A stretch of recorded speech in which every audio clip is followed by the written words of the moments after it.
Ya, halo pemirsa, apa kabar Anda hari ini? Kembali berjumpa dalam program Market Review bersama saya, Prasetyo Wibowo yang akan mengupas isu-isu penggerak ekonomi di Indonesia. Live streaming kami bisa Anda saksikan juga di idxchannel.com. Dan pemirsa, langsung saja kita mulai Market Review selengkapnya.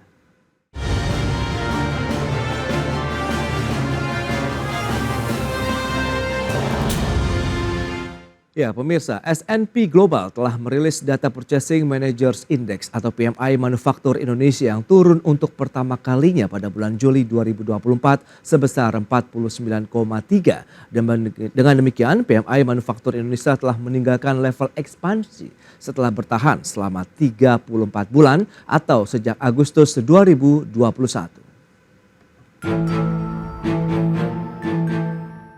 S&P Global telah merilis Purchasing Managers Index atau PMI Manufaktur Indonesia bulan Juli 2024 sebesar 49,3. Level tersebut turun dibandingkan Juni 2024 yang berada pada angka 50,7.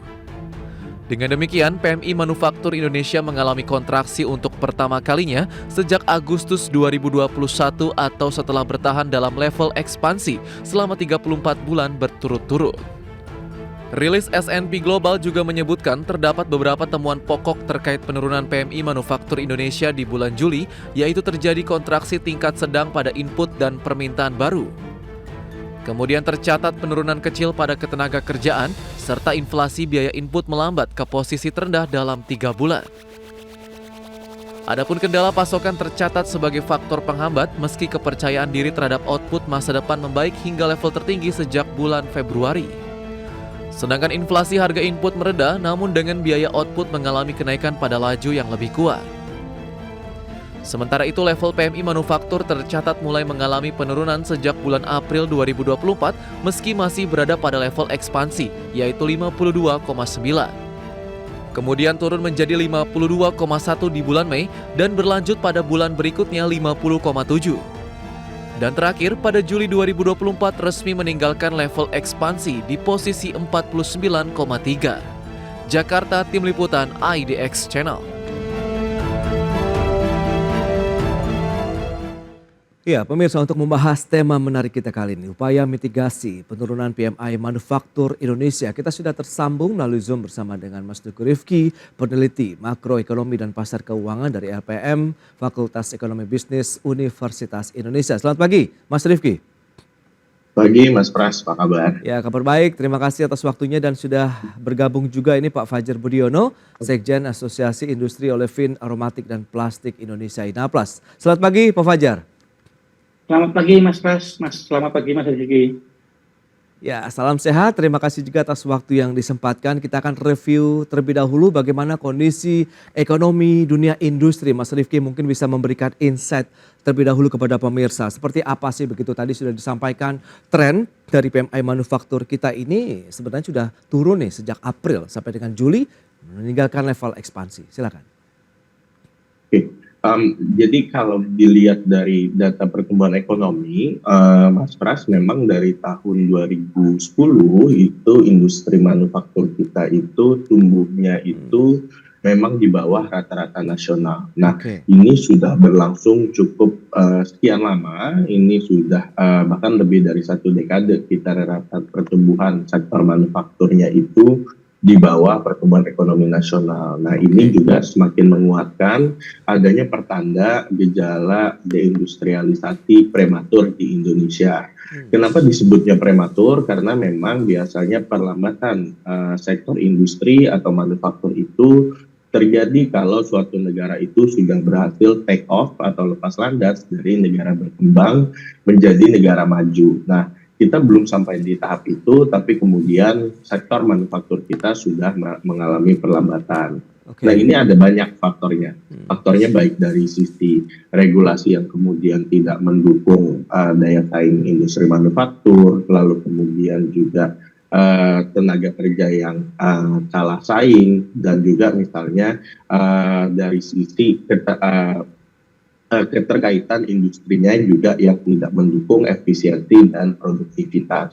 Nah, ini memang banyak faktornya kita lihat dari 10 tahun terakhir. juga faktor investasi. Kita bukan merupakan negara tujuan investasi utama layaknya Vietnam atau Thailand atau bahkan Taiwan. Ini juga yang kemudian menyebabkan industri manufaktur kita dari berbagai aspek tadi kurang berdaya saing. Nah, untuk faktor spesifik di masing-masing industri, tentu ini berbeda di masing-masing industri. Tapi secara umum kita melihat memang tren perlambatan pertumbuhan manufaktur tadi. Wow, ini dia menarik kalau kita cermati Anda menyebutkan deindustrialisasi prematur. Nah, dari kacamata pelaku usaha ini Pak Fajar, mungkin bisa melihat seperti apa sih? Apakah benar begitu terjadi deindustrialisasi atau Anda melihat sebenarnya ada satu permasalahan serius yang sebenarnya dihadapi juga nih oleh teman-teman pelaku industri, khususnya kalau dari sisi Inaplas sendiri nih. Silakan Pak Fajar. Baik Mas Pras, jadi kalau benar tadi yang Mas Ilham utarakan tadi, memang utilisasi kita atau di industri hulu itu sudah di bawah 70%, artinya kan sudah di bawah rata-rata ideal utilisasi normal. Kemudian untuk di industri hilir itu sudah di bawah 50, bahkan sudah ada yang mengurangi jam kerjanya. Artinya ini juga menandakan bahwa deindustrialisasi sudah di depan mata. Di samping itu juga sebenarnya demand tidak terlalu baik-baik saja. Kemudian diperparah lagi, demand ini yang tidak terlalu bagus tidak bisa disuplai kebanyakan dari suplai lokal. Jadi suplai impor lebih mendominasi dalam memenuhi kebutuhan lokal ini, sehingga utilisasi di hilir itu drop di bawah 50%. Nah, ini yang kita menjadi salah satu faktor deindustrialisasi dini sudah di depan mata, begitu Mas Pras. Tapi kalau kita lihat dengan persaingan sendiri, demand yang Anda katakan turun. Sementara kan kita tahu tingkat konsumsi masyarakat kan tidak jauh berbeda, dalam artian tidak mengalami penurunan. Anda melihat lebih kepada karena serbuan produk asing begitu yang mengalahkan dari sisi akhirnya produktivitas dan angka penjualan dari industri lokal? Jadi kalau kita lihat memang untuk bulan-bulan ini itu permintaan masih cukup lumayan lah ya. Artinya masih ada sedikit tumbuh. Tapi untuk pesanan bulan depan sudah mengalami penurunan lumayan banyak, sehingga produktivitas pasti diturunkan. Kemudian ditambah lagi barang impor itu naik terus mulai dari bulan April sampai hari ini rata-rata sudah di atas 30% per bulannya. Artinya itu memang produk dalam negeri sendiri kalah bersaing dengan produk-produk impor yang notabene didominasi oleh produk-produk dari Cina. Nah, Cina sendiri kita lihat tekstil sudah kayak begini banyaknya, di online service juga begitu. Kemudian kalau yang di plastik itu ada terpal plastik sudah mulai di bawah 50%, bahkan sudah ada yang tutup dari 9 ini tinggal 7, jadi 2 sudah mulai tutup Mas. Baik Pak Fajar. Nah, kalau dari Mas Rifki, Anda melihat faktor apa saja sebenarnya yang membuat PMI manufaktur Indonesia turun begitu dalam beberapa bulan terakhir, kemudian akhirnya meninggalkan level ekspansi yang Anda khawatirkan, deindustrialisasi yang major, yang dalam artian ini sudah terjadi begitu duluan. Silakan. Kalau kita lihat memang impor ini juga berpengaruh. Tapi sebetulnya di jangka yang lebih panjang ini kita juga perlu pikirkan kenapa kemudian saat impor masuk ini domestik kemudian tidak menyerap.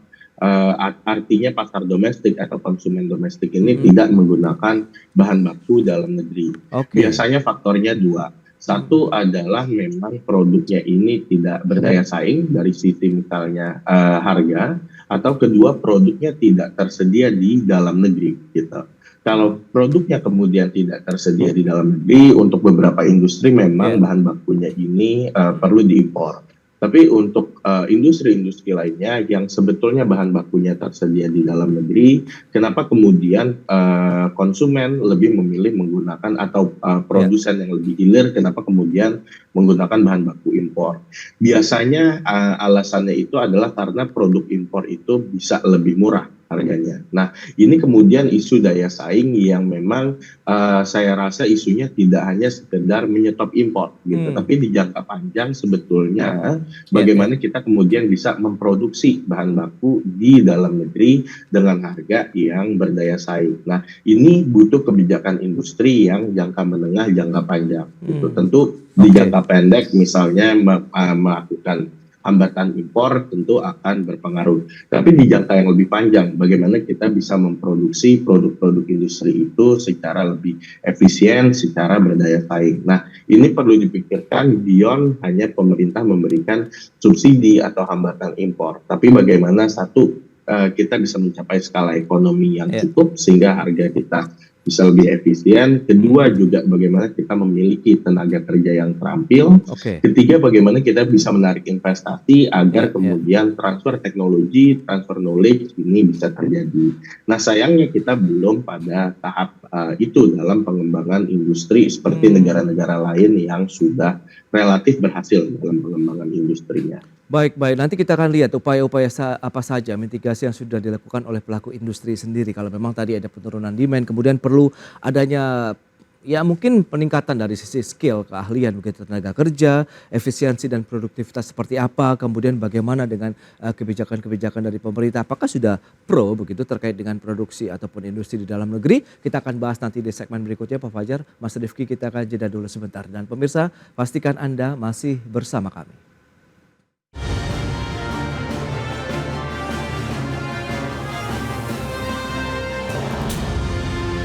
Ya, terima kasih Anda masih bergabung bersama kami dalam Market Review. Pemirsa, berikut ini kami sampaikan tren dari pergerakan PMI Manufaktur Indonesia sejak April 2024 sampai dengan Juli 2024. Ya, data selengkapnya bisa Anda saksikan. Kita lihat pergerakan sampai dengan bulan April kemarin 52,9 masih berada di level ekspansi untuk PMI Manufaktur Indonesia. Tapi kita lihat di bulan berikutnya sudah mulai ada pelemahan, menurun menjadi 52,1. Kemudian di bulan Juni 50,7 poin dan di bulan Juli di bawah 50 poin, tepatnya 49,3 poin. Yang berarti PMI Manufaktur Indonesia sudah meninggalkan level ekspansinya begitu dan setelah bertahan sampai dengan 34 bulan berturut-turut. Berikutnya ada temuan pokok dari S&P Global terkait dengan PMI Manufaktur Indonesia. Ini yang pertama terjadi kontraksi tingkat sedang pada input dan permintaan baru, kemudian tercatat penurunan kecil pada ketenaga kerjaan dan ketiga inflasi biaya input melambat ke posisi terendah dalam 3 bulan terakhir. Berikutnya kita lihat dari jenis-jenis industri manufaktur di Indonesia, diantaranya ada makanan dan minuman, farmasi, kimia, logam dan mesin, otomotif, elektronik, tekstil dan produk tekstil, serta juga produk plastik dan turunannya begitu ya, termasuk di dalamnya. Baik, kita akan lanjutkan kembali perbincangan dengan narasumber kita, Pak Fajar Budiono dan juga Mas Rifki. Baik Pak Fajar, tadi sempat tertunda kalau kita bicara mengenai terkait dengan beberapa data yang sudah disampaikan Mas Rifki.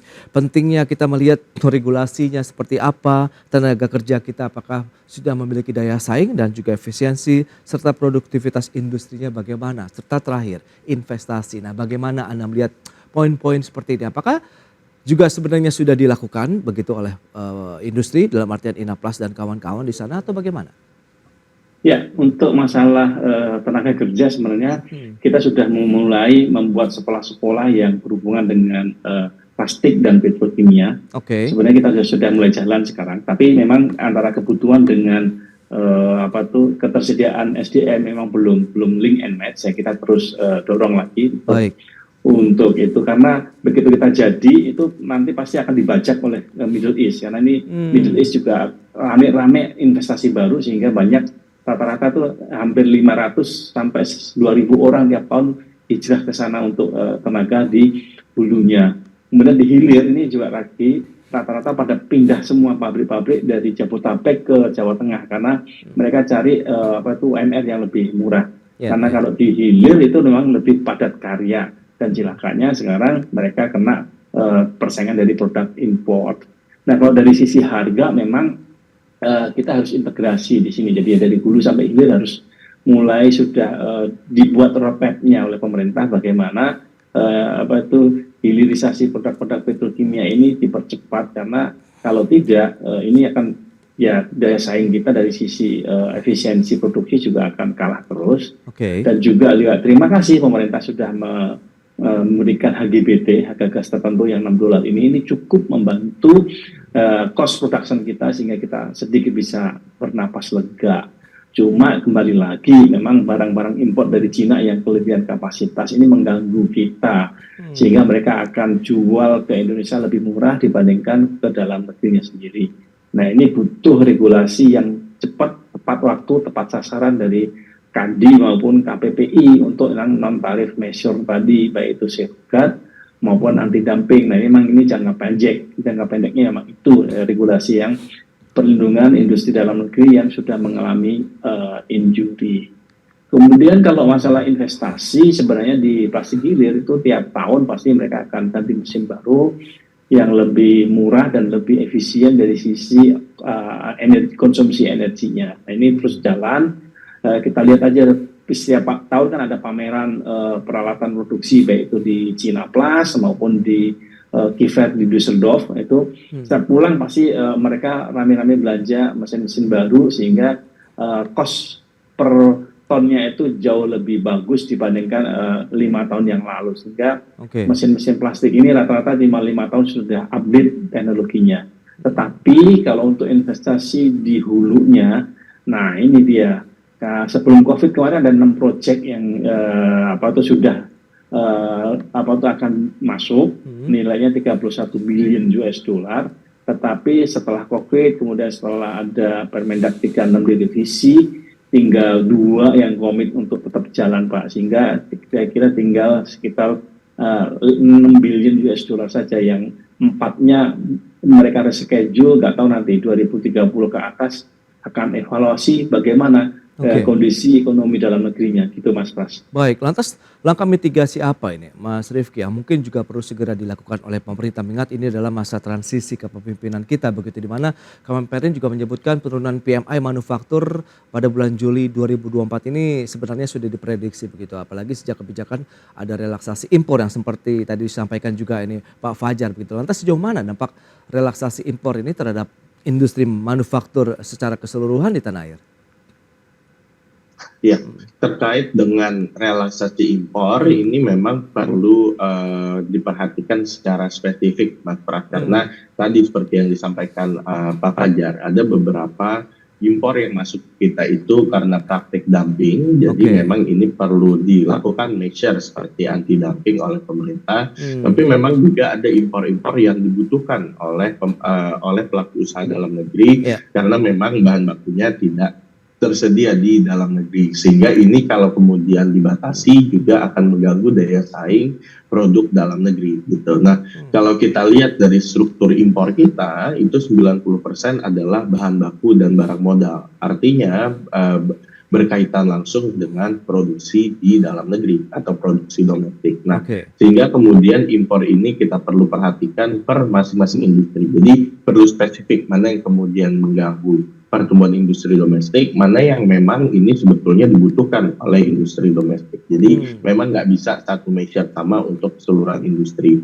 Tapi yang perlu diperhatikan oleh pemerintahan berikutnya adalah bagaimana seluruh industri ini mampu bertumbuh, mampu berdaya saing. Jadi ini indikatornya adalah pertumbuhan sektor manufaktur bisa kembali meningkat bahkan di atas rata-rata nasional. Nah, ini kebijakannya nggak hanya sekedar di lingkup impor gitu, tapi terkait dengan investasi, terkait dengan kemudahan berusaha, perizinan, semua hal yang kemudian membuat industri kita bisa lebih efisien, bisa lebih produktif. Oke, nah kita tahu juga Kemenperin menekankan pentingnya sinergi kebijakan pemerintah nih untuk mendukung kinerja industri manufaktur. Kita akan bahas nanti di segmen berikutnya begitu ya Mas Rifki dan juga Pak Fajar. Kita akan jeda kembali sebentar dan pemirsa pastikan Anda masih bersama kami.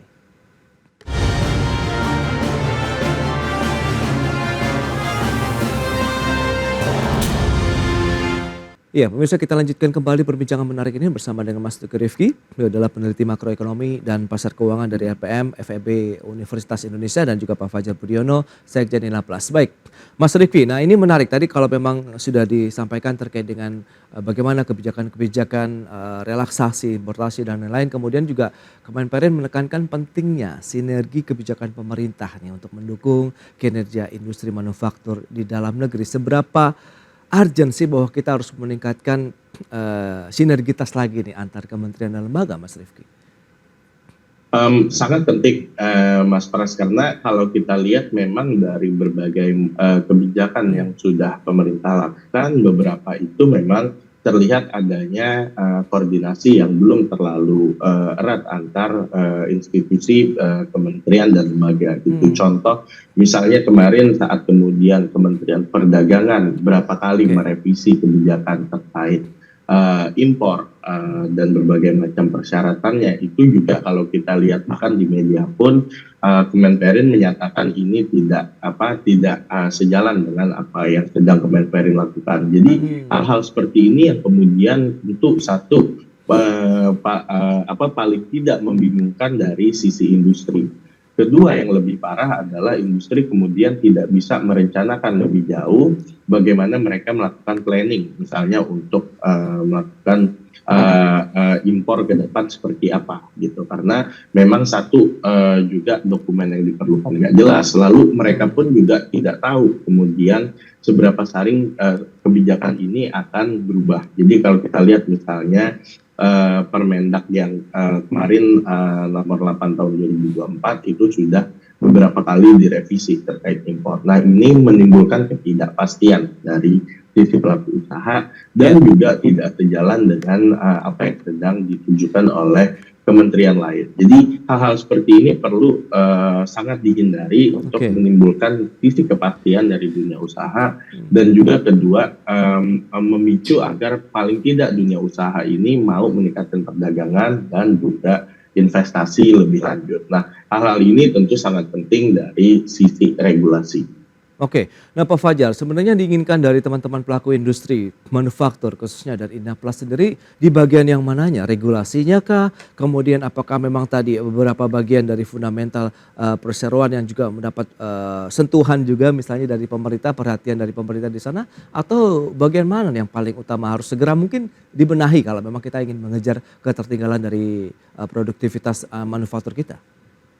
Ya, untuk jangka pendeknya sekarang ini karena memang banjir produk impor itu sudah sedemikian masifnya sehingga itu mempengaruhi utilitas industri dalam negeri, ya jangka pendeknya memang untuk non tarif barrier itu kayak safeguard, anti dumping dan lain-lain itu lebih cepat penerapannya, sehingga pemerintah juga harus lebih buka tutup regulasi ini lebih dipercepat lagi, jangan sampai momentumnya telat. Kemudian kalau untuk jangka menengah, jangka panjang ya tetap integrasi dari hulu sampai hilir ini harus terus dilakukan sehingga gap atau perbedaan data itu makin lama makin kecil. Nah, kalau kita lihat sebenarnya kalau semangatnya adalah bagaimana memenuhi industri dalam negeri itu dengan suplai lokal. Setelah itu baru nanti dipenuhi oleh produk-produk impor. Memang dalam hal ini data sangat penting untuk membuat suatu neraca yang antara hulu, menengah, hilir itu tidak terlalu jauh perbedaan antara supply dan demand-nya, begitu Mas Pras. Baik. Nah, lantas kira-kira akan berlangsung sampai kapan Mas Rifki kalau melihat kondisi saat ini? Karena kan tidak hanya Indonesia, sebenarnya ASEAN pun data-data PMI manufakturnya juga tengah mengalami perlambatan atau penurunan nih Mas Rifki. Oke, kalau kita melihat tadi seperti yang disampaikan Pak Fajar sebelumnya, ini juga memang ada aspek tren siklikal gitu. Jadi setiap kemudian fase pergantian pemerintahan atau transisi memang ada perlambatan dari sisi manufaktur karena memang menunggu sampai kemudian pemerintahan yang baru ini settle gitu. Jadi saat kemudian pemerintahan baru yang settle ini kemungkinan ada kenaikan dari sisi manufaktur. Tapi di jangka panjang kita perlu sesuatu yang lebih stabil. Artinya kita perlu pertumbuhan manufaktur yang juga tidak terlalu mengandalkan pergantian pemerintahan tapi tetap bisa thriving. Jadi memang kalau terkait isu kapan ini bisa kembali, kemungkinan akan membaik kondisinya saat pemerintahan baru sudah settle. Tapi ini memang belum menyelesaikan isu struktural yang dihadapi oleh industri manufaktur dalam negeri, sehingga perlu tadi kebijakan-kebijakan yang lebih fundamental seperti kemudahan regulasi, lalu juga koordinasi yang lebih erat antar kementerian lembaga, serta kemudian bagaimana merumuskan industrial policy ini yang memang pro investasi juga kemudian mendukung growth sektor manufaktur di jangka menengah panjang. Baik, itu yang perlu ditekankan memang tadi supaya tidak terjadilah kalau bisa dikatakan deindustrialisasi perimeter yang dikhawatirkan Mas Rifki dan juga dengan beberapa hal yang sudah dilakukan oleh pemerintah ini benar-benar bisa terwujud tadi peningkatan sinergitas antar kementerian lembaga, kemudian tadi masa transisi bisa smooth juga nih sehingga membangun optimisme juga di bagi dunia usaha, kemudian investasi di sektor manufaktur Indonesia. Mas Rifki, terima kasih banyak atas waktu dan sharing yang sudah Anda sampaikan. Pak Fajar, terima kasih juga atas insight yang sudah Anda berikan terkait dengan industri manufaktur Indonesia. Semoga nanti segera berbalik arah lagi ya untuk industri manufaktur kita lebih ekspansi lagi ke depannya. Selamat melanjutkan aktivitas Anda kembali. Salam sehat Pak Fajar, Mas Rifki. Terima kasih. Ya, terima kasih Mas Pras, Pak Fajar. Selamat siang. Terima kasih Mas.